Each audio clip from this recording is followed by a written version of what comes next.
भाजपा नेता घनश्याम तिवारी ने सुरजेवाला के बयान पर जताया विरोध। इंडी गठबंधन के नेताओं से गुजारिश, कहा किसी भी नेता के जरिए बहन बेटियों के लिए नहीं निकालना चाहिए अपशब्द।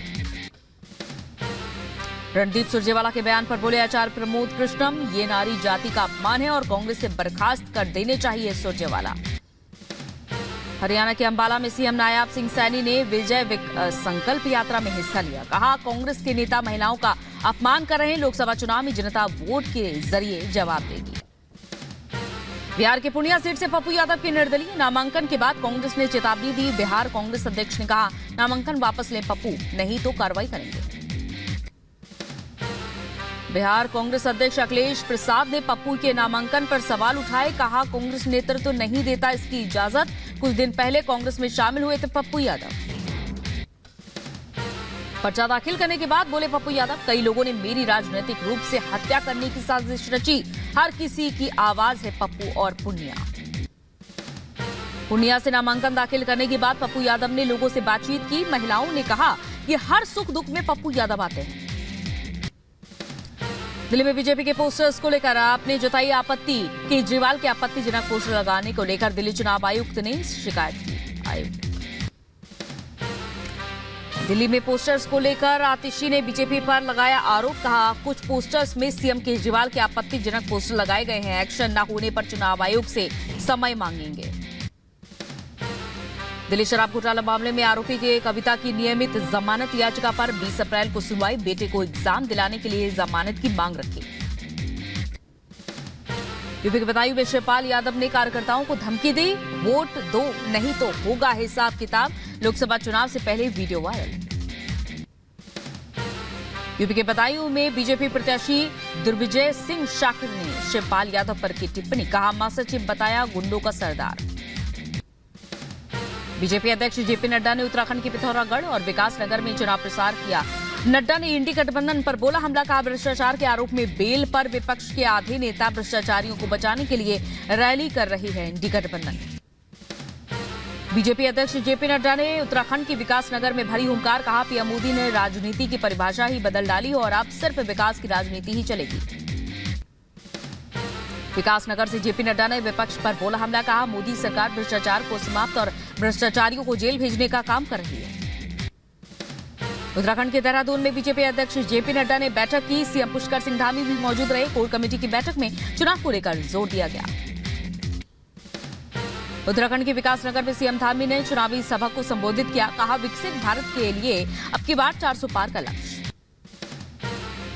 यूपी के मऊ का एक और वीडियो वायरल हुआ। डिप्टी सीएम ब्रजेश पाठक ने अरविंद राजभर को नीचे बिठाकर सिर झुकवाया।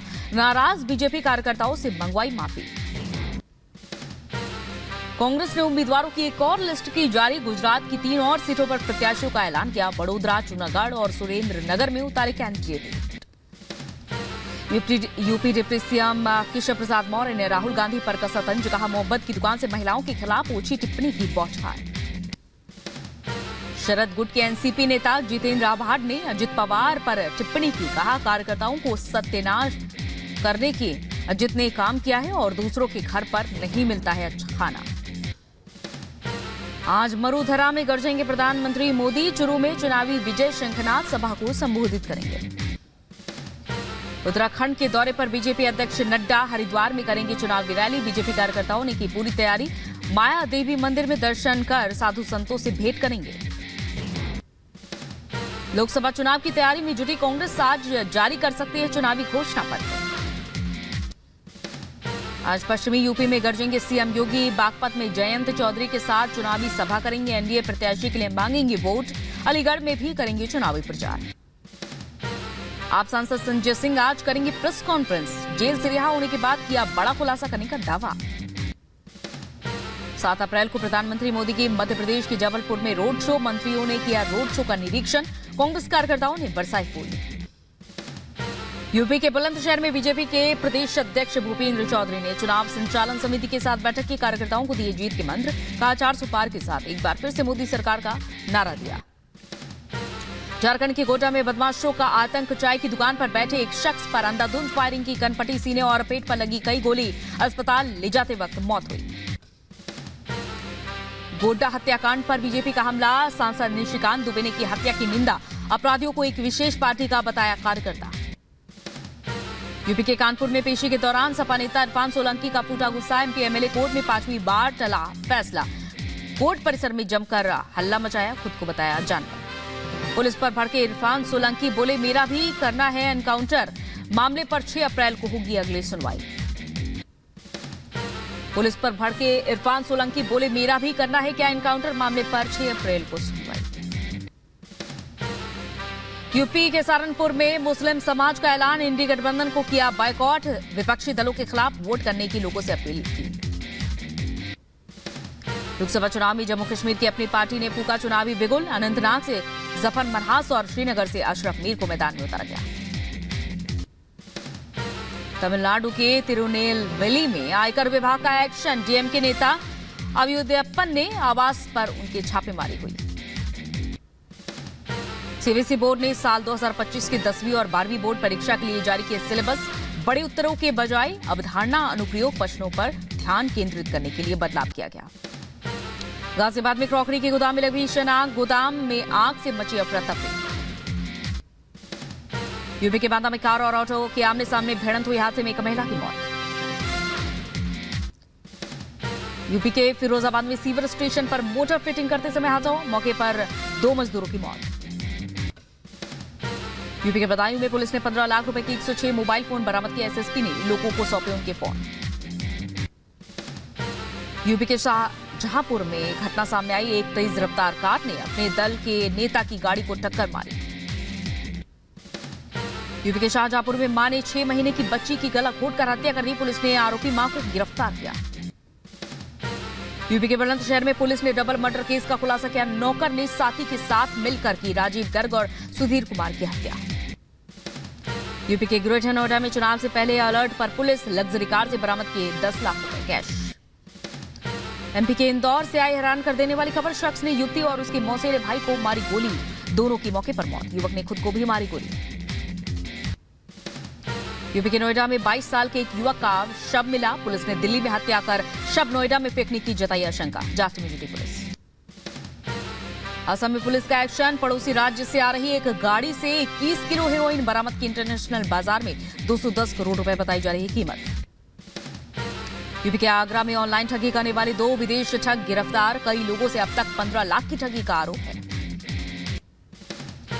यूपी के अंबेडकर नगर में रेप के आरोपी को पुलिस ने गिरफ्तार किया। महिला को डरा धमकाकर रेप करने का आरोप। झारखंड के सरायकेला में आबकारी विभाग ने छापेमारी की। सैकड़ों लीटर नकली अंग्रेजी और देसी शराब बरामद। यूपी के महोबा में ऑनलाइन शॉपिंग में करोड़ों की हेराफेरी। पुलिस ने 5 लोगों को गिरफ्तार किया। यूपी के बहराइच में पुलिस का एक्शन। व्यापारी की बेटे की हत्या के बदले 20 लाख फिरौती मांगने वाले गैंग के 3 सदस्य गिरफ्तार।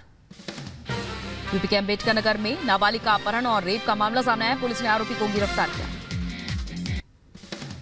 झारखंड के सरायकेला में ज्योति अग्रवाल हत्याकांड के फरार आरोपियों को पुलिस ने गिरफ्तार किया। दोनों को न्यायिक हिरासत में भेजा जेल। हिमाचल प्रदेश के चंबा में भूकंप के तेज झटके। रिक्टर स्केल पर मापी गई 5.3 तीव्रता। चंबा में आए भूकंप से लोगों में दहशत है। लोगों में दिखी दहशत। दिल्ली के उपराज्यपाल ने अग्नि सुरक्षा प्रबंधन अकादमी का दौरा किया। विनय कुमार सक्सेना ने अग्निशमन रोबोट्स का निरीक्षण किया। जम्मू कश्मीर के पुंछ में लोकसभा चुनाव को लेकर जोर शोर से हो रही है तैयारी। जिले के विभिन्न निर्वाचन क्षेत्रों में ला गई ईवीएम मशीन।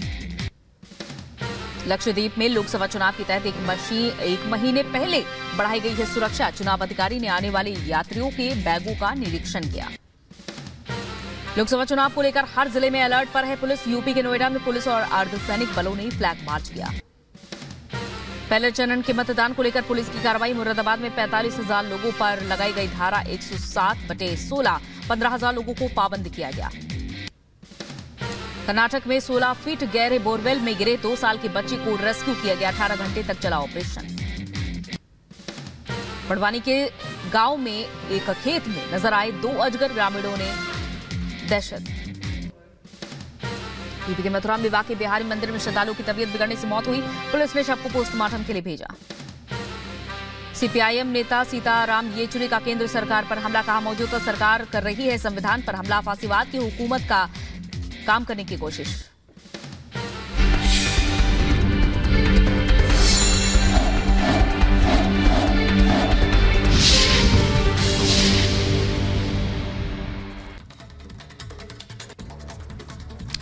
और इधर पूर्णिया से पप्पू यादव के निर्दलीय नामांकन भरने के बाद कांग्रेस ने अल्टीमेटम दे दिया है। दरअसल बिहार कांग्रेस अध्यक्ष ने कहा है कि पप्पू नामांकन वापस ले या कार्रवाई करेंगे। वहीं पप्पू ने साफ कर दिया है कि पूर्णिया वो नहीं छोड़ेंगे। देखिए रिपोर्ट।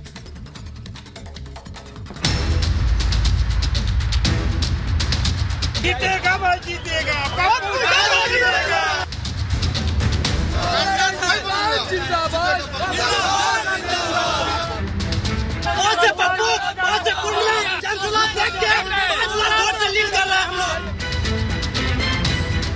लोकसभा के 17वें सीजन के लिए चुनावी पिच तैयार है। आमने सामने इस मैच में टीम फाइनल है। 2 खेमे में बटे हुए हैं। एक खेमा है इंडी गठबंधन तो दूसरा है एनडीए। दोनों खेमों के खिलाड़ी फाइनल हो चुके हैं। एनडीए के कप्तान पिछली बार की तरह इस बार भी प्रधानमंत्री नरेंद्र मोदी हैं, लेकिन इंडी में अंदरूनी कलह ही निपटने का नाम नहीं ले रही। कुल 543 सीटों पर चुनावी पारियां 7 चरणों में खेली जानी है। मैच की जगह फिक्स है और खिलाड़ी भी, लेकिन बिहार की पूर्णिया सीट पर पप्पू पर ऐसा पेच फंसा कि इंडिया अलायंस में ही खटपट शुरू हो गई। पूर्णिया सीट पर जीत का परचम लहराने के लिए कांग्रेस ने पप्पू यादव के साथ विलय किया, लेकिन लालू खेल कर गए। लालू ने महागठबंधन की तरफ से बीमा भारती को चुनावी मैदान में उतार दिया। बस यहीं से वो कलह शुरू हो गई, जिसका कभी किसी ने अंदाजा भी नहीं लगाया था। जीत की जिस जगह पर कांग्रेस के सहारे इंडिया आगे बढ़ रही थी, उस पर लालू ने मिस्ट्री बॉल फेंक दी और यहीं से खेल बिगड़ा। और यहाँ लड़ाई लालू की जिद वर्सेस पप्पू यादव की हो गई। ऐसे में पप्पू यादव ने पूर्णिया सीट से ही नामांकन करने का ऐलान किया और चल दिए पर्चा भरने। पूर्णिया की सड़कें अपने पसंदीदा खिलाड़ी के लिए पड़ गई और हर तरफ गूंजता सुनाई दिया सिर्फ एक नाम,